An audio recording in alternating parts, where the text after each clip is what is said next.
اعوذ باللہ من الشیطان الرجیم بسم اللہ الرحمن الرحیم الف لام میم تنزیل الکتاب لا ریب فیہ من رب العالمین۔ سورۃ الف لام میم سجدہ کے فوائد و لطائف کا بیان۔ سورت کی ابتدا اس آیت سے ہوتی ہے اللہ الذی خلق السماوات والارض، اللہ وہ ذات ہے جس نے آسمانوں اور زمینوں کو پیدا کیے۔ اور پھر اختتام ان آیت پر ہوتی ہے اولم یہد لہم کم اہلکنا من قبلہم من القرون یمشون فی مساکنہم ان فی ذلک لآیات افلا یسمعون۔ کیا ان منکرین کے سامنے یہ بات واضح نہیں ہے کہ بہت سارے امتوں کو ہم نے ہلاک کیا، ان کے کنڈرات میں یہ چلتے ہیں، اس میں عبرتیں ہیں، کیا یہ قبول نہیں کرتے ہیں؟ اولم یروا ان نسوق الماء الى الارض الجرز فنخرج به زرعا تأکل منه انعامهم وانفسهم افلا یبصرون۔ دیکھتے نہیں ہیں ہم بارش کے پانی کو ہنکا کر لے جاتے ہیں خشک زمین کی طرف، پھر کھیتی اگاتے ہیں، یہ ان کی جانور ان سے کھاتے ہیں، یہ خود کھاتے ہیں، غور و فکر نہیں کرتے ہیں۔ اب ابتدا اور انتہا کے اس جوڑ میں اللہ تبارک و تعالیٰ اس بات کی وضاحت کرنا چاہتے ہیں کہ اگر بندہ اللہ تبارک و تعالیٰ کی قدرت میں غور و فکر کرے، کائنات میں اللہ کی قدرت میں غور و فکر کرے اور اپنے اوپر ہونے والے اللہ کے فضل کا ادراک کرے کہ کس طرح اللہ تعالیٰ نے نافرمانوں کو پکڑا، تو اس سوچ کا نتیجہ یہ ہوگا کہ یہ اپنے مولا کے سامنے جھک جائے گا، اس کے حکم کے سامنے سر تسلیم خم کر لے گا اور کبھی تکبر نہیں کرے گا۔ اس لیے سورت کا بنیادی محور کیا ہے؟ الخضوع للہ، اللہ کے سامنے عاجزی کرنا اور اللہ کے سامنے جھکنا۔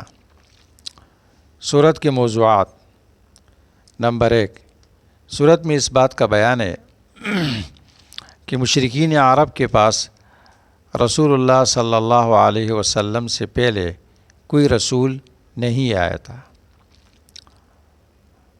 نمبر 2، اللہ تعالیٰ کی وحدانیت کا اس اور اس بات کے کائنات میں متصرف مدبر صرف اللہ کی ذات ہے، اور انتہائی محکم طریقے پر اللہ تعالیٰ کائنات میں تصرف کرتے ہیں اور تدبیر فرماتے ہیں۔ نمبر 3، انسان کی پیدائش کی تفصیل کا بیان ہے اور وہ تمام مراحل جس سے انسان گزرتا ہے یہاں تک کہ وہ ایک کامل مکمل انسان بن جاتا ہے۔ نمبر 4، مجرمین کی ذلت کا بیان اور قیامت کے دن ان کی حالت کیا ہوگی، کیسے ذلیل ہوں گے، اس کا بیان۔ نمبر 5، قیامت کے دن دنیا میں مومنوں کے احوال کا بیان، دنیا میں ان کے اوصاف کیسے ہوتے ہیں، کن اوصاف کے حامل ہوتے ہیں، اور ان نعمتوں کا بیان جو قیامت کے دن اللہ تبارک و تعالیٰ نے ان کے لیے جنت میں تیار کیے ہیں۔ چھٹا موضوع، کفار کا بار بار مطالبہ کرنا کہ قیامت جلدی لے کر آؤ، اور اس مطالبے کی بنیاد اس بات پر تھی کہ وہ قیامت کے وقوع کو انتہائی بعید سمجھتے تھے کہ قیامت نہیں ہو سکتی ہے، اس لیے وہ رسول اللہ سے اس کی جلدی لانے کے لیے مطالبے کیا کرتے تھے۔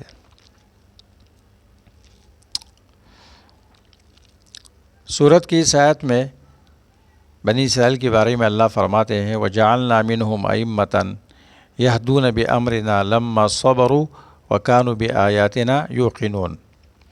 ہم نے ان میں سے بعض لوگوں کو پیشوا بنایا اس لیے کہ وہ ہمارے حکم کی طرف دعوت دیتے تھے، اور ہم نے ان کو پیشوا امامت کے درجے پر کب فائز کیا؟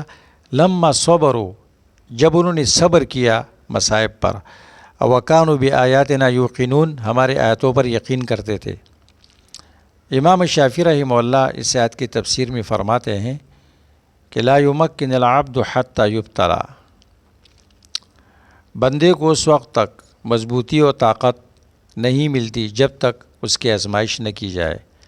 ولا یسیر و اماماً الا بالصبر والیقین، اور وہ پیشوا نہیں بنتا ہے مگر صبر و یقین کے ساتھ۔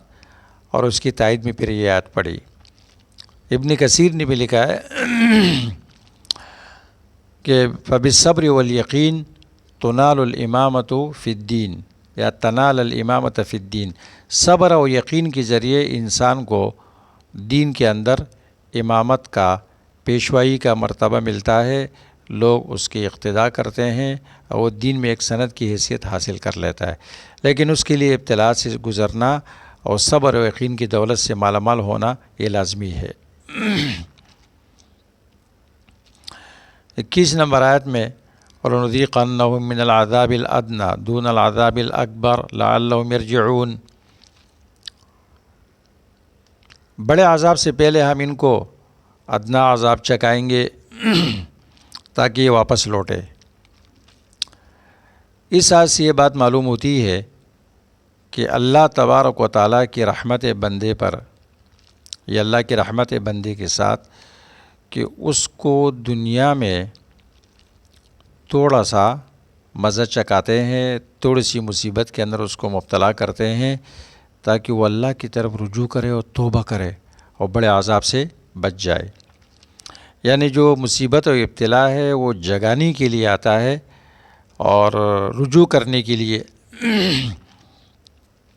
یہ الگ بات ہے کہ بعض لوگ رجوع کر لیتے ہیں اور بعض ان اشارات کو، خداوندی اشارات کو نہیں سمجھتے ہیں۔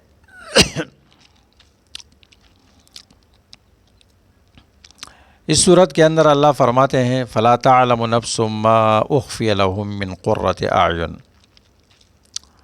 اپنے نیک بندوں کے اوصاف میں اللہ ذکر فرماتے ہیں کہ تتجافى جنوبهم عن المضاجع يدعون ربهم خوفا وطمعا ومما رزقناهم ينفقون، ان کی کروٹیں رات کو بستروں سے دور رہتی ہے، وہ تہجد پڑھتے ہیں، عبادت کرتے ہیں اور اپنے رب کو پکارتے ہیں خوف اور طمع میں۔ تو کوئی نفس نہیں جانتا ہے کہ ان کے لیے آنکھوں کی کون سی ٹھنڈک مخفی رکھی گئی ہے۔ اس کی تفصیل میں اللہ کے رسول صلی اللہ علیہ وسلم فرماتے ہیں کہ اللہ عز و جل نے ارشاد فرمایا اعددت لعبادی الصالحین ما لا عین رأت ولا اذن سمعت ولا خطر على قلب بشر، میں نے اپنے نیک بندوں کے لیے وہ نعمتیں تیار کی ہے جو نہ کسی آنکھ نے دیکھی ہے، نہ کسی کان نے سنی ہے اور نہ کسی انسان کے دل پر اس کا خیال گزرا ہے۔ ان لوگوں نے اپنے اعمال کو مخفی کیا، چپ کر کے اللہ سے خصوصی ملاقاتیں کی، رات کے اندھیرے میں اللہ کی عبادت کی، تو اللہ نے ان کی نعمتوں کو بھی چھپا لیا۔ وہ کتنی عظیم نعمتیں ہوں گی۔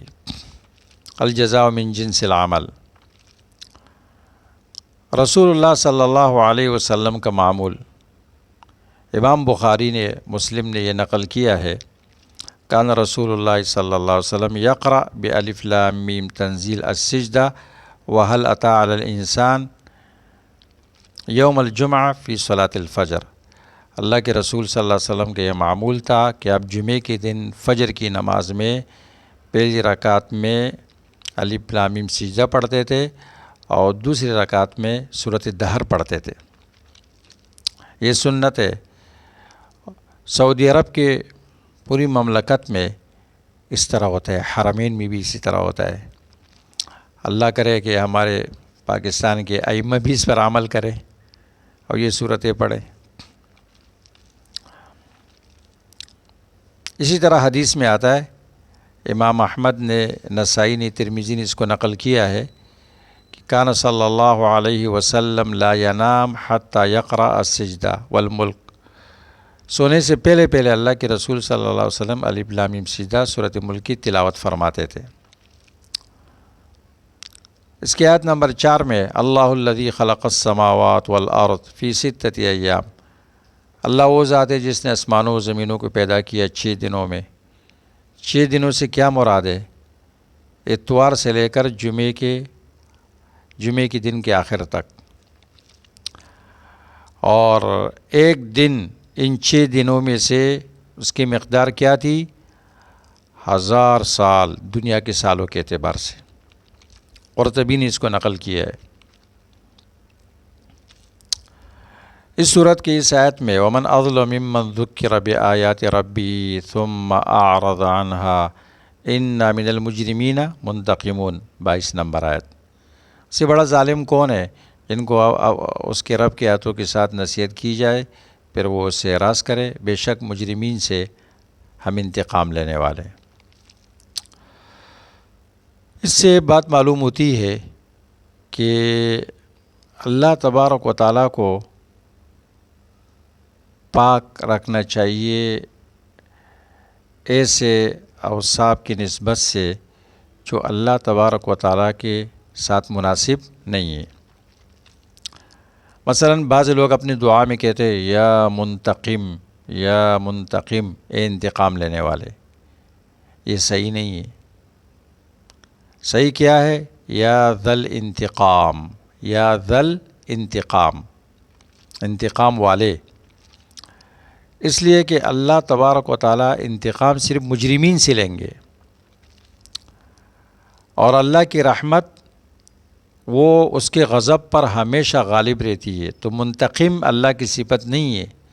ذل انتقام، انتقام والے ہیں، مجرمین سے انتقام لے لیتے ہیں، لیکن یہ اللہ کی دائمی صفت نہیں ہے۔ ان رحمتی سبقت غضبی۔